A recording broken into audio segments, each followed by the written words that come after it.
cleared for takeoff.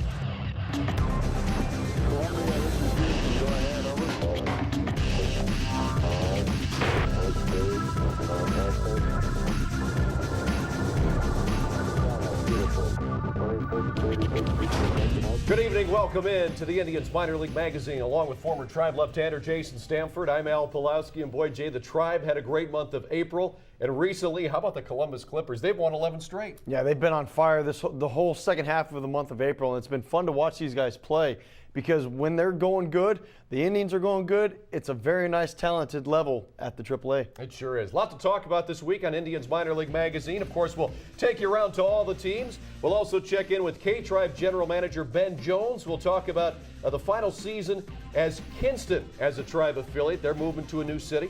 Later, we'll sit down with Arrow's hard-throwing left-hander Nick Hagedorn. Plus, this week's Diamond in the Rough and a new weekly segment, the Indians Minor League Player of the Week. Who could it be? Stay tuned to find out. All right, let's go down I-71 and check in with the Columbus Clippers, where, as I said, they've won 11 straight, and some of the players there are having great weeks as well. And you win 11 in a row through Sunday. That's been impressive. How about Travis Buck, the left-handed hitting outfielder, since being sent down? He's batting .345 in 8 games with a homer and 10 runs batted in. Yeah, Travis Buck has done a very nice job playing the outfield very well, hitting the ball extremely well. And this is a guy that could go back and forth. I mean, he's a big league player, but unfortunately the Indians don't have any room for him right now up at the big league level. He goes down and he does what he's supposed to do. And anytime that you've been around the game long enough, you know that if you go down to AAA, you do what you're supposed to do, you're going to get a chance again. So the Clippers playing great, Travis Buck playing great, so is Cord Phelps, who was off to that scintillating start. Cooled off a little bit, but the number is still impressive. And how about Jensen Lewis doing the job down there out of the bullpen? Well, Jensen's the same way. I mean, he's been part of this organization for a long time now. And Jensen has been called up, sent down, called up, sent down. But you look at Jensen Lewis right now, a 0 ERA so far through the month of April. That's very nice to see because you never know what's going to happen at the bullpen level at the big leagues. Anybody could get hurt. Jensen would be a nice filler in there. All right, so things going great for the Clippers and things going pretty well now for Akron as well. And, a couple of years ago, Jay, we were talking about Vinny Pistano as the closer down with the Akron Arrows. Now we're telling you about Corey Burns. Keep an eye on him.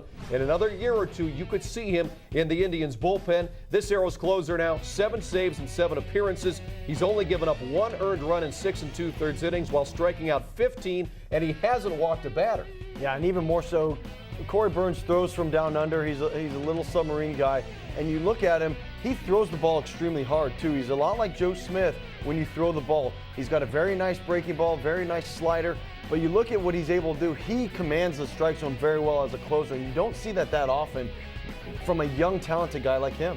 Corey Burns was outstanding in college, and he's doing an outstanding job, too, now in the Indians minor league system. Tim Fedroff having a very good start to the year as well. And Joe Gardner, here's a kid that we've had our eyes on the last couple of years as well, making his way up the system. Yeah, Joe's done a very nice job. The only thing that concerns me there is that he's had a little bit of problems with his command so far this year that he didn't have last year. And that's something that when you're at that level, you need to command the fastball a little bit better. You need to command your off-speed stuff. But he's a great prospect for the Indians to have at that level right now to move up to the AAA level soon. All right, let's go down to Class A, high Class A in Kinston, where kind of a good news story coming out this past week. Adam Miller is back pitching in competitive baseball for the Indians. He was in extended spring training. He's been assigned to the K-Tribe.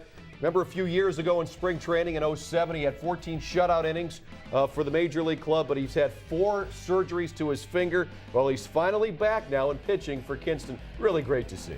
Yeah, this is huge to see for Adam Miller, especially for himself. To be able to deal with adversity as much as he has. He was a #1 prospect, a high draft pick. And you look at Adam Miller, he had all the upside in the world, and all of a sudden he's coming back. He didn't have the best results, but the thing that I like is that he's back on the mound pitching again, and that's a huge key for the Indians. So we'll see if he can make it back to where he was, because he was right on the cusp of making the Indians just a few seasons ago. Here's some other K-Tribers to keep in mind. And how about Tyler Holt? He was a draft pick last year. I believe he was in the 10th round out of Florida State. Not doing a bad job at all. He's got some speed, and he's also shown a little bit of power, too. Yeah, and you look at Tyler Holt, being drafted last year and already in high A ball right now speaks volumes for himself. But he's a hard worker. He does everything that the Indians ask him.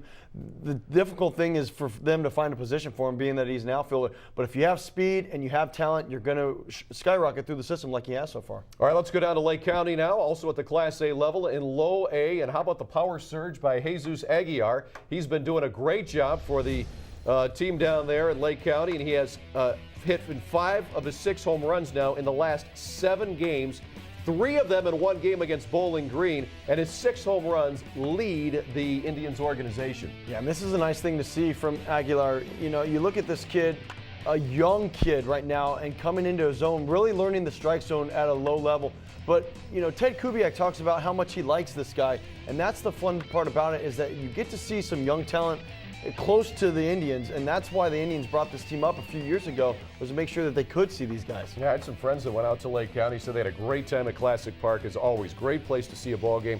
Here's some other guys to keep an eye on. Look at Tyler Cannon. His average is eye-popping right now. Yeah, it is.